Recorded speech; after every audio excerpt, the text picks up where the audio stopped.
One of the things I love to do with my wife each Christmas Eve, as we're finishing up the gifts that we've procrastinated wrapping until the very last minute, is to marathon our way through a series watching only Christmas episodes.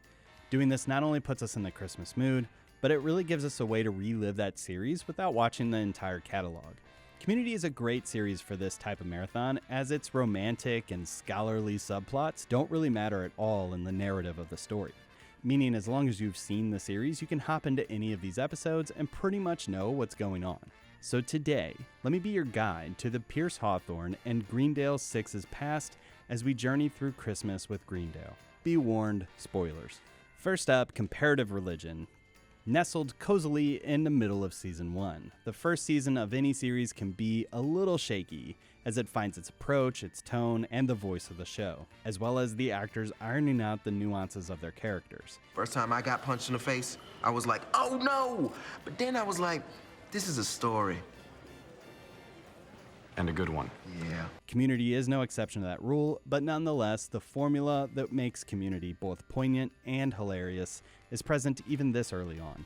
Shirley, a Christian, plans a Christmas party for the group and realizes that everyone comes from a different background and beliefs. Annie is Jewish, Troy is Jehovah's Witness, Pierce claims a form of Buddhism. That does not sound like Buddhism. Are you sure you're not in a cult? Just by asking me that question, you put me back down to a level 4. Abed is Muslim. Assalamu alaikum. Shamalama ding dong. Jeff is agnostic. Agnostic. Lazy man's atheist. And Britt is an atheist. Comparative Religion, from the opening sequence, explores the political correctness taking over the holidays, a Christian's response to the war on Christmas. I'm so sick of the dean jamming his PC-ness down my throat. PC-ness. Now I get it. It sounds like penis. And commentary on everyone's desire to both avoid hurting Shirley and yet acknowledging her pushiness. No, I'm wearing this Jesus bracelet because it gets me chicks.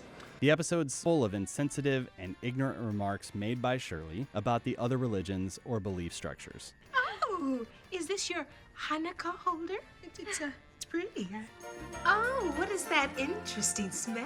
It's a traditional Muslim dish. Looks delicious. I'm guessing as a woman I won't be allowed to eat that. With exception to Jeff. The religious conversation is one source of tension in this episode, but the real source is Jeff stood up for Abed against a bully. Okay, we get it. You and the A-team are awesome. Now beat it. The bully's played by none other than Anthony Michael Hall, making this comment very meta. I know guys like this, Mike. Used to be a nerd, now he's a meathead. Dangerous combo. These plot lines intersect when Shirley makes an ultimatum. If Jeff fights the bully, he can't come to the party. Oh, come on, Shirley, don't be mad. I'm not mad, I'm disappointed. That's mom for mad.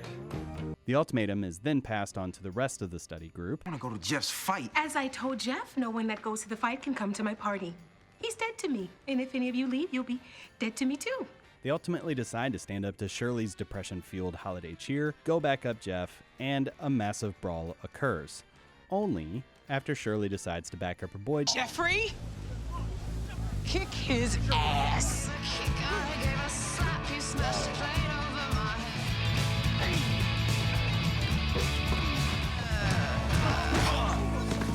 You're welcome. As the beaten and battered study group return to the hall to heal and partake in Christmas party goodness, Round yon purchase of decorative things. the message of this episode reinforces the idea that there are plenty of things in this world that could separate us, but community occurs when we stand up for one another, when push comes to shove. The stinger is probably the most festive and wholesome moment in this episode. Why do you guys do stuff like this? Because it's fun. Yeah. The sight of thee at Christmas tide spreads hope and gladness far and wide. Oh, and fun fact, I do think this is the first time that Dean Pelton dresses up in an over-the-top costume. So there's that. Next up on Christmas with Greendale is what some might consider the best holiday special of all time, and that's Abed's Uncontrollable Christmas. This one is arguably Community's most ambitious and high-concept episodes at this point in the series, and is a play on the old Rankin Bass produced animation specials that terrified me as a kid. The valley is ours. We will do as we please with this clause. The setup here is that Abed informs the group of the genre style change, and the group is rightfully concerned. I'm assuming that's why we're all stop motion animated. I vote we let it go. The opening credits is both our first song of the episode, set to the tune of the Community theme song, but also the main plot driver. As within Abed's fantasy musical, he's actually doing damage to the cars in Greendale's parking lot. Professor Duncan decides that his best course of action for his eventual book deal from Abed's delusions is to explore what's really driving the condition Abed's currently in. You're right. That's it. I need to find the meaning of Christmas. Well, if I can find the meaning of Christmas, everything will go back to normal. Which leads the group on an imaginary journey through a planet Abed. Well, with your permission, I'd like to put you into a state of Christmas gnosis. We're actually descending on a planet Abed now. It's the most Christmassy planet in the universe. Its atmosphere is 7% cinnamon. And each character has been delightfully crafted in different shapes and forms. You might notice that during our journey, you've transformed into Christmas versions of yourselves. Jeff, for example, is a jack-in-the-box, which is probably coming from Abed's thought that Jeff is just a big talking head with a large forehead. Shirley's a baby. Baby what? What the hell? Maybe keying in that Abed thinks that her view on the holiday is whiny and controlling. As each one is killed off either due to sarcasm or lack of belief in the charade, a brief song is sung Willy Wonka style. Swaddled in her diaper, high upon her throne, the queen of Christmas babies thought that Christmas was her own. Annie and Troy, the only ones left, sacrifice themselves to thrust Abed's journey forward. Abed! I'm unhitching the cars, okay? Do you know what you're doing? Boy, we're learning to teleport, and we're helping our friend find the meaning of Christmas. As Abed drives to his final showdown, to understand what the meaning of Christmas is, Pierce returns to the fantasy, having relieved himself. I didn't want to go home. It's depressing there this time of year. He sticks it out with Abed, and I think the reason for his teddy bearness becomes a little clear. Abed thinks of Pierce as maybe one of the most dangerous creatures on Earth. Don't your people spend this season writing angry letters to TV Guide? But, in reality, he's clawless, toothless, and squishy. Professor Duncan is the villain, but it all works out in the end. Abed discovers the meaning of Christmas with the first season of Lost. It's the first season of Lost on DVD. That's the meaning of Christmas? No, it's a metaphor. It represents lack of payoff. Concluding that Christmas is much ado about nothing. The holiday is what we make of it. And it can mean whatever we want. For me, it used to mean being with my mom. Now it means being with you guys. Thanks, Lost. I believe the claymation style here, the 50s cartoon stuff, reinforces that holiday cheer doesn't have to be based on societal norms, especially those defined by baby boomers. Baby boomer Santa, thank you for everything. You're welcome. Normal segue there. Community hates Glee, and I love them for that, even though I don't really hate Glee. And I know what Glee is. I am a total Gleek. I love me it. too. You know what my favorite character is? The invalid. But still, I'm just glad they brought this bit back from season 2. Our next stop on Christmas with Greendale has brought us to regional holiday music, which, much like The Office's third season holiday special, begins to take shots at the consumerism of Christmas and the darkness that can inhabit the holidays. The semester's been so long and dark and angry. I was thinking we could have some lighthearted fun as a family. I think what we've learned, Abed, is that attempts to make the holidays brighter tend to give them a certain darkness. The setup here is crazy simple. The Greendale Glee director needs to put on a show to get his Glee club into regionals. And to think they were this close to regionals. What the hell are regionals? They're this close, Pierce. And he tries to recruit the study group. Pass. Yeah. Okay. They decline, but the episode demonstrates the infectious nature of cheery Christmas music, first by winning over Abed, who's already looking for a way to unite the group. I just want my friends and I to have a Merry Christmas together. Well, maybe you could start by giving them the greatest Christmas gift of all. What's that?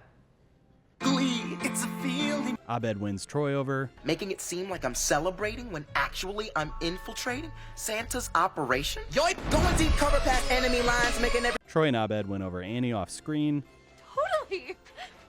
Wait, you guys never let me rap with you. Well, we're gonna need all hands on deck if we're gonna go to regionals. Then win over Chase with the aforementioned, very cringe-inducing baby boomer Santa song. And when the collies get the polio to Doris Day. But I think I could watch these guys do this stuff all day, so I'm not really complaining. Pierce then wins over Shirley, who, while significantly is more tolerant and accepting of other people's thoughts and religions, is still very much a Christian. We asked our public school to give the answer. They're not gonna tell you. But they could only teach us not to pray. And he wins over Jeff with both what seems to be a play on Alison Brie's old comedy skit. I'm singing Santa Baby by Madonna. Santa baby, just slip a sable under tonight. Boop boop be doo. But also commentary on the sexualization of the weirdly infantile Santa Baby song. The bit works, but it's still uncomfortable. Boopy doopy doop boop sex. Look, eventually you hit a point of diminishing returns on the sexiness. Jeff wins over the last one standing, Britta, with an homage to the invasion of the Body Snatchers. Everyone becomes obsessed with regionals. I just hope we can repay you by making regionals. I thought this was regionals. And then Abed realizes that the Glee instructor is just using them, so he Britta's the whole thing. I just talked to Corey, and he needs you to be the Mouse King instead of me. Me? But I'm supposed to be a mute tree. It's an emergency. This'll help us get to regionals. I knew it! Everything Christmas time. Oh, Britta's in this? The show ends on a very, very dark note. Did Mr. Rad kill the last Glee Club? Maybe Jeff's right. Maybe forcing things to be bright just makes the darkness underneath even darker. With no real redemption other than to say, if the world is dark, we're in it together.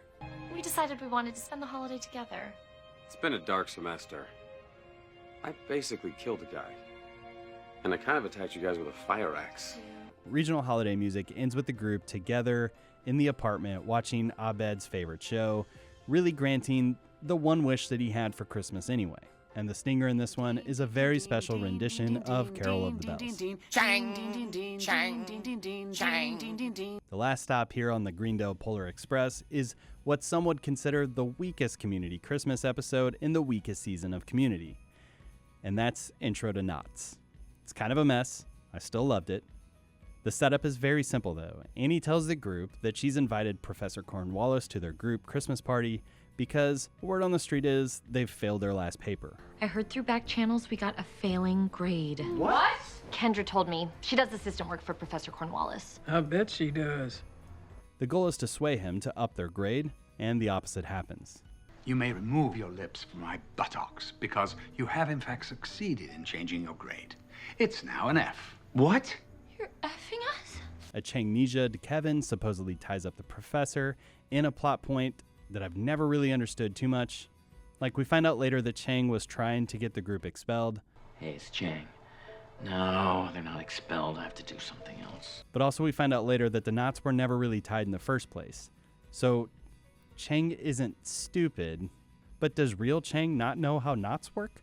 Anyway, this whole episode is a loose homage to the 1949 Alfred Hitchcock movie, The Rope. And the writer of Intro to Knots mentioned on Twitter, the original plan for the filming here would require these really long shots, which I do think gives context to Abed's line here. This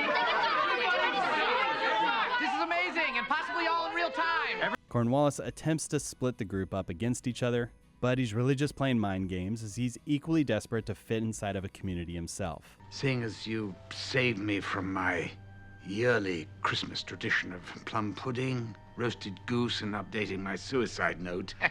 This episode does resolve feeling a little bit disjointed. Plotlines like Pierce leaving. Oh, wait, where's Pierce? Oh, sensitivity training with Gilbert. And Changnesia also plague this one. I'm getting it. No means yes. Even the stinger has a call over to the Darkest Timeline bit, a subplot that I wish paid off a little better than it did. Oh, and Abed is constantly making Die Hard references for no real payoff here either. So this is Christmas. Just this. I was hoping we could do Die Hard in a restaurant. There's a place called Nakatomi Sushi. I hear the Hans Grouper is to die for. Maybe they were just going for, is Die Hard a Christmas movie kind of thing? I don't know. But Christmas with Greendale is a reflection on the series itself. Starting off very poignant and wholesomely uncomfortable, moves into fantasy, perfects the high concept ideas, Glee! And then goes downhill. You're effing us? Nevertheless, Christmas with Greendale maintains the line of the very dark plot lines with the thematic message that is, the holidays are a time to be together in the community that we have in life. The darkness is probably never going to be defeated, but together, there's always hope for tomorrow. And thanks to all of you for showing up and having my back when we fought those fly dancers. So, We'll see you all after regionals. I guess we don't need to be stop motion anymore. Well, why not just keep it going for the rest of Christmas? It just feels so right. Drop a deuce. I'll see you guys. So Merry Christmas, y'all. Thanks so much for watching, and we'll see you next time.